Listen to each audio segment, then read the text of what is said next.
nouveau Polycopier, Orzoon vous emmène sur les bancs de l'Université de Lausanne. C'est là que notre invité, David Villamo, a débuté son parcours professionnel, un peu à tâtons, comme certains étudiants.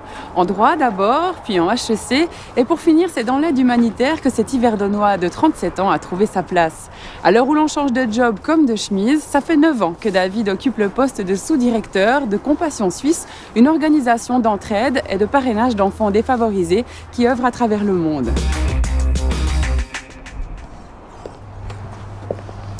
David, tu as posé tes valises pour la première fois il y a 15 ans en fac de droit. Tu étais quel genre d'étudiant? Un étudiant qui voulait réussir en commençant, ce qui est normal. Puis au fur et à mesure des difficultés, échec après 3 ans, j'ai commencé à être un étudiant un peu en retrait, quoi.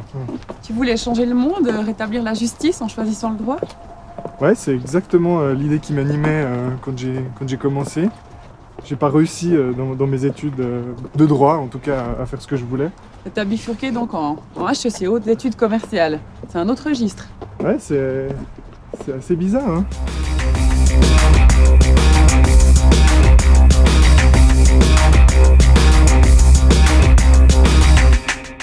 Après tes études de droit, ton échec en droit, comme tu le disais, tu as bifurqué en hautes études commerciales, tu es devenu informaticien de gestion. Aujourd'hui, tu occupes le poste de sous-directeur de Compassion Suisse. Que fait Compassion Suisse, David?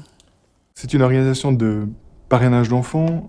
On prend des enfants qui sont dans des pays défavorisés, donc dans des familles qui vivent avec moins de $1 ou $1,50 par jour. Et on essaye de les sortir de la pauvreté. Donc, c'est pas une organisation d'urgence, elle s'inscrit vraiment sur la durée, c'est un développement, quoi. Toi, qu'est-ce que tu y fais concrètement à Compassion? Alors moi, je m'occupe assez peu du parrainage, mais plutôt de tout ce qui a trait à l'administratif, que ce soit l'informatique, les finances, l'administration en général. Tu utilises toutes sortes d'outils que tu as acquis donc, dans ton parcours universitaire. C'est ça, exactement. D'accord. Si on inscrit ça un peu dans des exemples, tu es allé sur le terrain, tu as vu quoi? Qu'est-ce que tu t'es rendu compte que Compassion changeait finalement pour ces enfants? Je suis allé 2 fois sur le terrain, je suis allé au Guatemala et au Sri Lanka. Chaque fois qu'on arrive dans ces centres, ce qui fait plaisir, c'est de voir des enfants qui sont pleins de joie.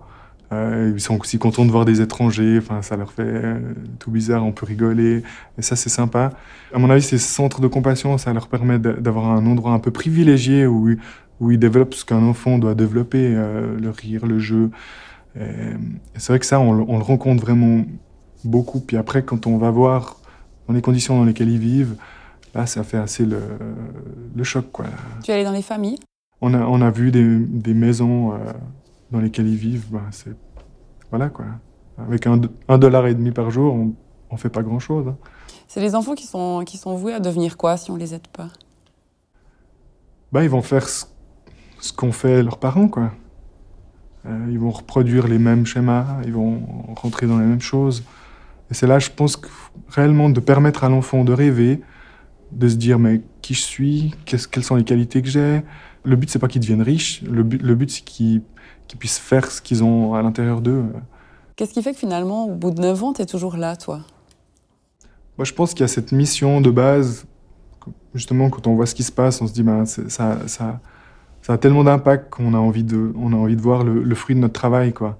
On a envie de voir que, voilà, on a commencé, il y avait tant de parrainage, et puis il y en a de plus en plus chaque année, et puis on se dit, c'est extraordinaire, voir ce qui arrive. Souvent, on travaille dans l'humanitaire parce qu'on avait envie de changer le monde. C'est un peu ce qui motivait aussi ton engagement en droit, hein, retrouver un peu plus de justice. Mais franchement, changer le monde, c'est possible? Je crois qu'en prenant un enfant à la fois comme ça, et lui donnant la chance de changer autour de lui, et petit à petit, le changement se produit. Il faut aller chercher des fois la fibre idéaliste en se disant « mais oui, ça change ». Voilà.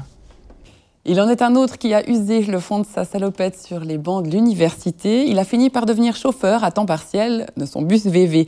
Je te propose de retrouver Raphaël Noir, qui a encore une fois embarqué un artiste roman pour un défi artistique, une interro surprise, en 2 heures chrono, et après, on rend sa copie.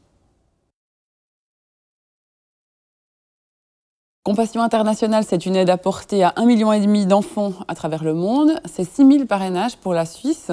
C'est pas mal, c'est des chiffres qui donnent un peu le vertige. Oui et non, disons que oui, parce que ça paraît beaucoup, mais non, comparé aux 40 millions d'enfants qui sont dans le besoin. Donc il en reste encore. Il y a du chemin, oui. Il y a de la marge, on peut y aller. On peut faire mieux. On peut faire mieux, il y a du travail. Toi, tu es papa de 4 enfants.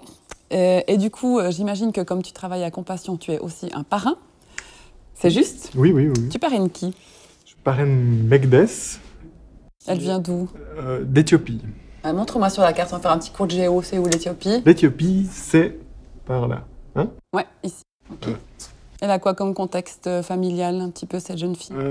Son papa, il est handicapé d'un bras. Sa maman, puis il travaille de manière intermittente, disons.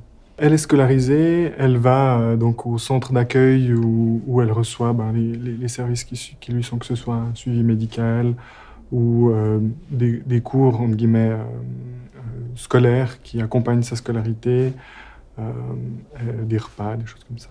Alors ça fait quoi un parrain? Un parrain, ça fait, on pourrait dire pas grand-chose, mais beaucoup à la fois. Donc un parrain, c'est un parrainage individuel, donc on peut lui écrire. Donc moi je lui écris, pas assez souvent, mais je lui écris régulièrement. une, 2 fois par année. Et elle reçoit ses lettres qui l'encouragent, qui aussi lui montrent un regard extérieur, lui rappelle qu'elle a du potentiel, qu'on croit en elle, et puis c'est ça qui fait... Je crois que ça fait une différence, c'est vraiment important.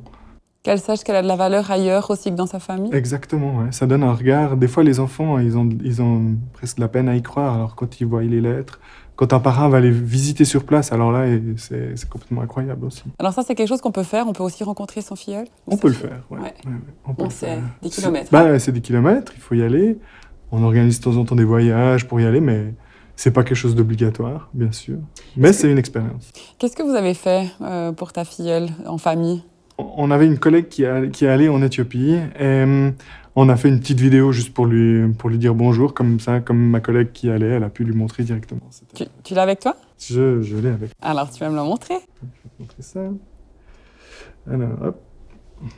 Hi Megdes, I'm your sponsor. We are really happy to be able to sponsor you and I hope everything is well for you. Bye.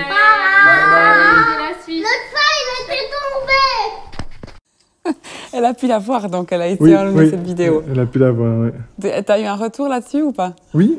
Qu'est-ce qu'elle a dit? Ma collègue m'a raconté qu'elle était vraiment touchée et puis contente de voir justement à quoi on ressemble vraiment, nous entendre parler, parce que c'est vrai qu'on a envoyé des photos et puis nous on a aussi vu des photos d'elle qui évoluent, mais je pense d'avoir les vidéos, c'est un petit plus de temps en temps.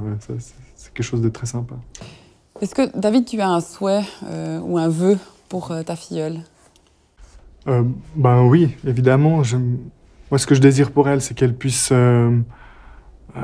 avoir une vie remplie et puis qu'elle trouve quelque chose qui lui fasse plaisir, dans le sens une famille, un métier où elle s'épanouit entièrement. Elle peut apporter à son tour une aide autour d'elle, quoi.